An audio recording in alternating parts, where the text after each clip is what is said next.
Please. Where's my wife? Right here. Come right here. Isn't she gorgeous? Yes, she is. So, if I haven't met you yet or introduced myself to you, I'm Judge. And this is my wife, Tracy. And this is our house, and welcome everybody. This is the space that Vonda invaded for 3 years. And now we're getting it back, and I really don't know how I feel about that, but it's kind of sad. I feel like I had a daughter for 3 years.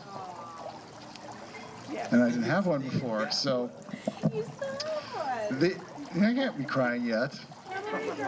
Can't cry yet. So first of all, Vonda is standing with Al and Terry. These are her parents. Say, wave everybody. And the party today is also for Jill. And her parents are here, Brian and Julie. So it's been quite an experience for me these last 3 years. There's been kind of moments where a 53-year-old guy and a 20-year-old girl, you know, are suddenly in the same space together, and there's been some interesting moments. And I just thought maybe you'd like to hear about some of them. And in the tradition of this family, I want you to know that when we christen moments like this, important moments, we like to do that with a poem. So I happen to have a poem right here. And the title of the poem is, Who's Vonda? You know they don't have glasses. Glasses. Thank you. Sorry. Sorry. Here, here's a pair of readers. Mom, never mind. How's that? These will be great for the video. Who's Vonda? Can you hear me, please? Yes. In the late 70s, when I was 18, I'd ponder my life and what it might mean. Us kids were immature and needy. We were horny, selfish, and greedy. And it was daunting to think what I'd seen. I thought of my future, and I got apprehensive. Raising kids just seemed so extensive. You only get one life, and child rearing is strife, especially when they're so damned expensive. So I decided right then and right there, I'd have no children to cause me despair. I'd live in interesting places and be in control of my spaces, and without the stress, I wouldn't lose all my hair. But every time I would go on a date, and I'd think maybe this one was fate.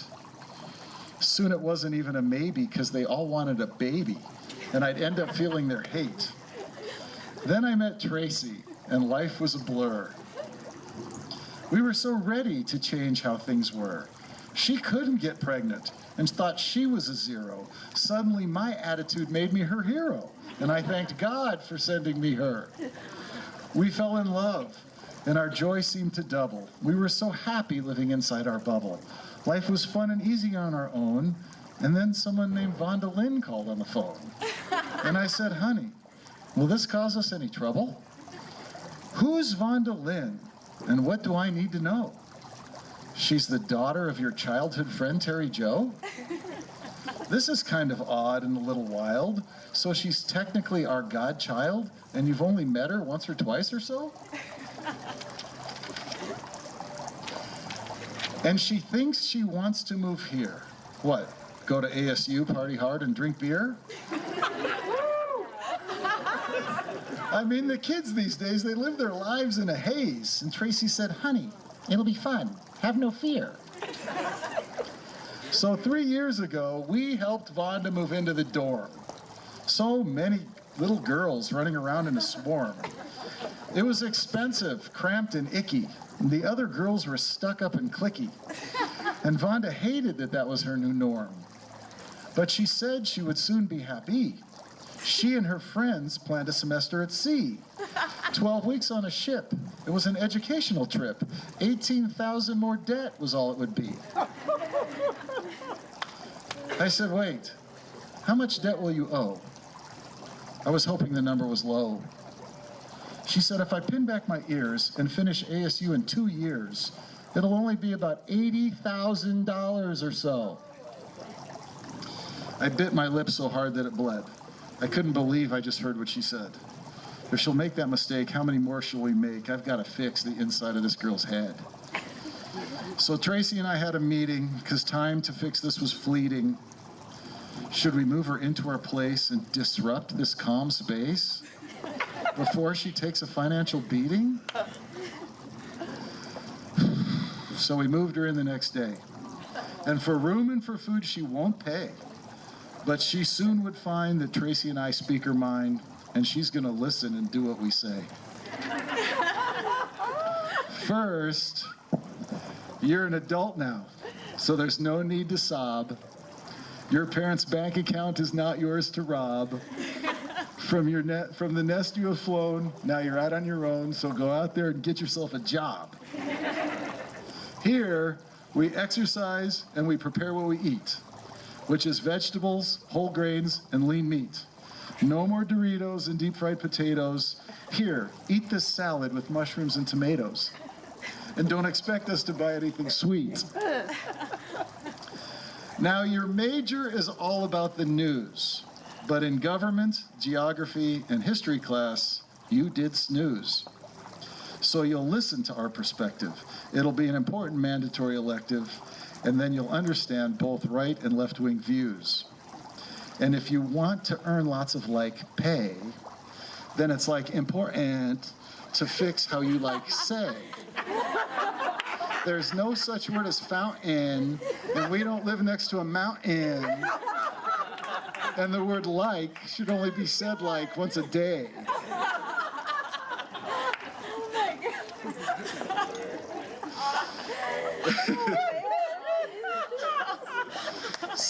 Now, 35 years ago, I went to that giant campus too. How could I prepare her for the massiveness of ASU? But really, I just became one of her sources for what was mostly cyber online courses. Today's ASU is far different than what I knew. I said, whenever you graduate and finally start your career, it's going to be the opposite of how it is living here. Fancy living won't be common. You're going to be broke and eating top ramen. Don't buy champagne, because you can't even afford cheap beer. Because the truth is, life isn't going to be fair. It often gives you just a little more than you can bear. So don't get addicted to internet drama. Peace comes when you don't create daily trauma, and all of your thoughts you do not need to share. To her credit, she did listen to what we would say. She went to school, then to work, and kept a high GPA. Then a buddy said to me, she should intern in Washington, D.C. That would look great on her resume. So off to Capitol Hill she did go to experience our government from head to toe. And to my shock and elation, that's where Tracy planned our summer vacation. Were we parents afraid to let our daughter go? But it's been more like a gift straight from God. Vonda and Tracy are like two peas in a pod. We've shared love, happiness, and pain. We even all jumped out of an airplane. And now that she's leaving, it's going to be awfully odd. Is she really ready to be out on her own? Did we say everything that we could or we've known? What if she does something errant? Oh my God, I'm thinking like a parent. Judge, let her go out and reap what she's sown. So, Tracy and I promise not to be too leery. You need to go now and live on Lake Erie. Hurry, go enjoy your last good burrito, because it's going to be different living in Toledo. And when you drive away, we'll try not to get too teary. And let's not forget Jill, who's part of this bit. She's also going to go out and see where she'll fit. Are both of your stomachs a little queasy? Because you know this ain't going to be easy. And deep down inside, you're probably both saying, holy cow. So everyone, let's raise a glass of our wine and our beer. What the hell? I don't even have them. You taking somebody? So everyone, let's raise a glass of our wine and our beer and toast these two graduates with hopeful good cheer. Of all of the places across this great nation, Tracy says Toledo's my next summer vacation. So Vonda, just know you can always come back and visit here. Cheers. Good luck, baby. That is all so true.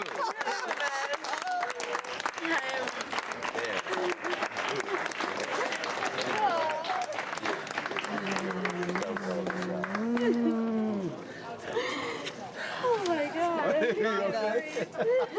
I just wanted to say we love you, and also, Vonda, we actually have a little something for you to remember us by. These have been amazing 3 years, and you are the daughter that I always wished I could have, and I love you. Thank you so much.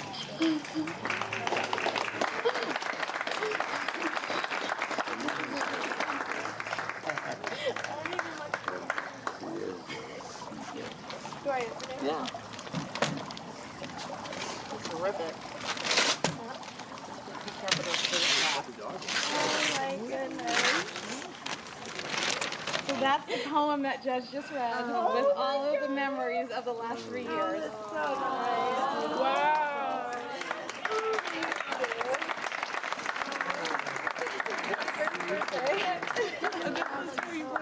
Oh my gosh. Thank you so much. Wow. Everyone's staring at me.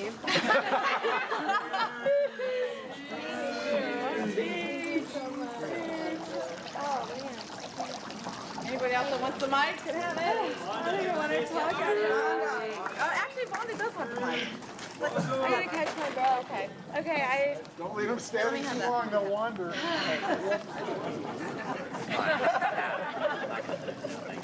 No, I gotta drive. okay. I need like a chair. And glasses. Oh yeah, glasses.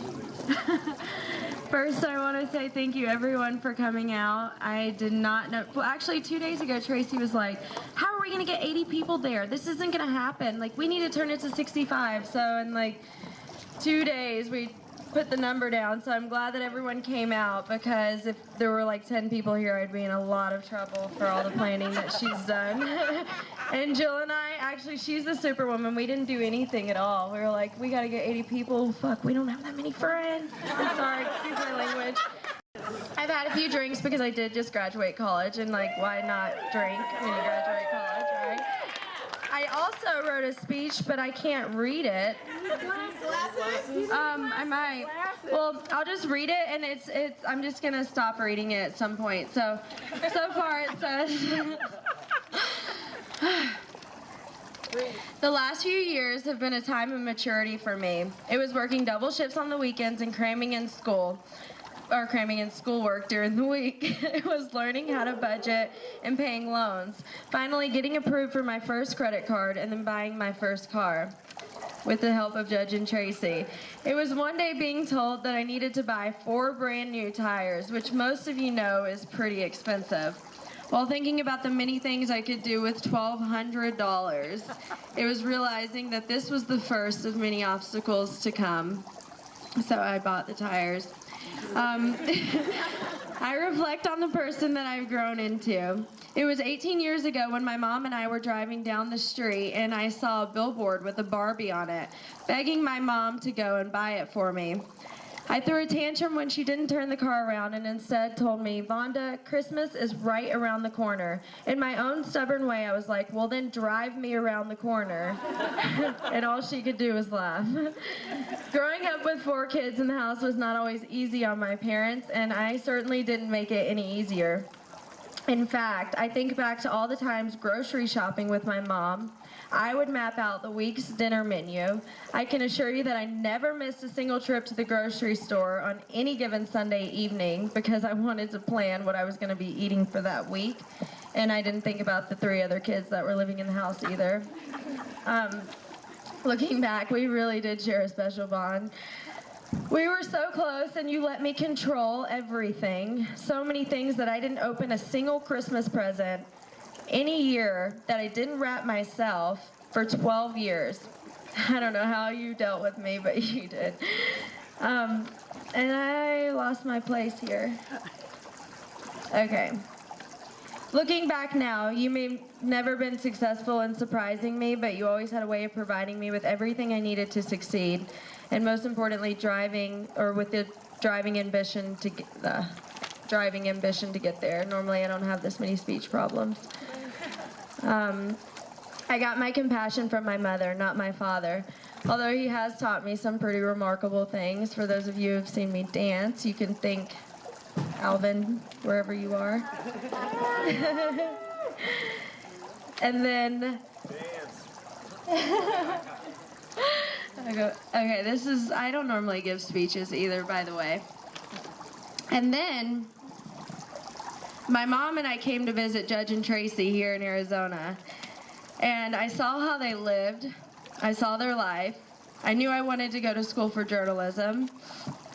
But I never imagined that I would have moved into this house and been so inspired by the two of you and have been able to live here. And that's when my entire life has completely changed. I moved in and I was comfortable, but probably 30 pounds bigger than I am right now. And I remember Judge saying to Tracy, well, we can get her to go to boot camp and whatnot. So the first 3 months I was here, I was waking up at 6 a.m. in the morning, and I would go to boot camp every single day, and I was eating green salad and tomatoes. And I'm like, what are they doing to me? Why am I here? These people are crazy. And I remember talking about it all the time. And then one day I woke up and I'm like, this is the best thing that's ever happened to me. And from then, just as Judge was saying, and I tried to write this, but I didn't know what to say because everything that you see standing in front of you I've been taught by these two wonderful people. And I've just been a sponge. I've been 2 ears and 1 mouth, and I've used them in that order. And I can't even speak after you just gave that amazing poem, an amazing speech, beyond saying that I owe everything I've learned in the last 3 years to the two of you. And individually, Tracy, you have taught me so much about being a young woman and being an adult and being sassy and being, going out and getting what you want by working for it and just taking life day by day, not worrying about the small things and making things happen. And I don't think that I would have ever known my path without your guidance and support and listening to Judge. And a lot of the time he'd yell at me. And he would make me feel really stupid when he'd read the papers that I wrote, and he would sit there and be like, this is all... What is this? And I would spend a lot of time, I spent a lot of time writing. I'm like, he's gonna like this. And then he sits down and he's like, oh my God. And I know when he's mad because he sits in his office and he doesn't even look at me and he's like, you need to come here. And then I go and I sit in the chair, Indian style, because it's gonna take a while. And then he rewrites everything I said, and then we somehow figure out a plan and we make it work. And the teachers all love me because he's a genius. And I just don't know. You don't know how important you've been to me in the last 3 years.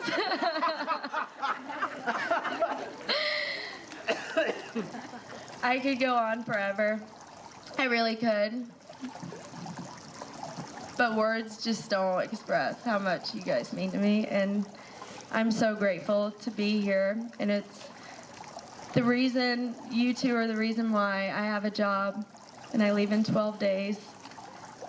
But I'm a go-getter with these biceps of mine. All because of you two, and I love you so much. And thank you to my parents for being here. My Aunt Debbie and Uncle Jeff drove all the way from California. And Alex and Renee came from California too, my sister here, and all of you. I am so grateful. I couldn't imagine leaving Arizona without a wonderful group of people to celebrate with. I'm so thankful. Thank you.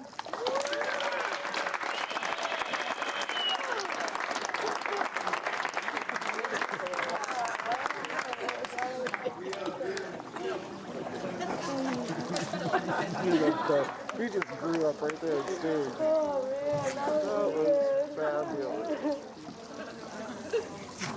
You put your notes down and you rocked it. You flipped over your heart.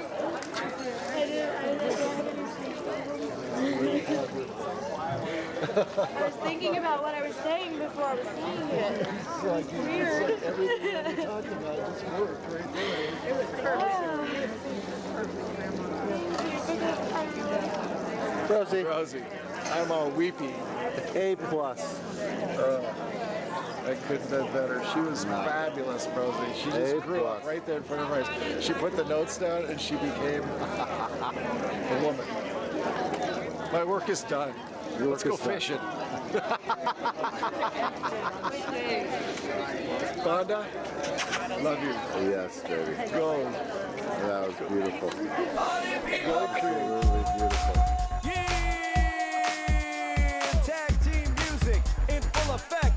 That's me, DC, the brain supreme, and my man Steam Rolling. We're kicking the flow. We're kicking the flow. And it goes a little something like this. Tag team back again. Check into wrecking. Let's begin. Party on, party people. Let me hear some noise. DC's in the house. Jump, jump and rejoice. There's a party over here, a party over there. Wave your hands in the air, shake it there again. These 3 words mean you're getting busy. Whoop, there it is. Hit me. Whoop, there it is. Come on, y'all. A little louder. Come on, y'all. Louder. Come on, y'all. A little louder. Come on, y'all. Upside down and inside out. About to show all you folks what it's all about. Now it's time for me to get on the mic and make this mother party hype. I'm taking it back to the old school, cause I'm an old fool who's so cool. If you wanna get down, I'ma show you the way. Whoop, there it is. Let me hear you say, whoop, there it is. Come on, y'all. A little louder. Come on, y'all. Louder. Come on, y'all. A little louder. Come on, y'all. Shakalaka, shakalaka, shakalaka, shakalaka. Shakalaka, shakalaka, shakalaka, shakalaka. Shakalaka, shakalaka, shakalaka, shakalaka. Point blank, get a juice I drank, getting bent and bent as a puff on dank. Rock the mic, uh-oh, I crave skin, rip through, find a honey dip to dip it in, slam bang. She put the notes down. She put what She put her notes down. She I quit know. speaking from the notes. I know. She just grew up. Yeah. She just grew up.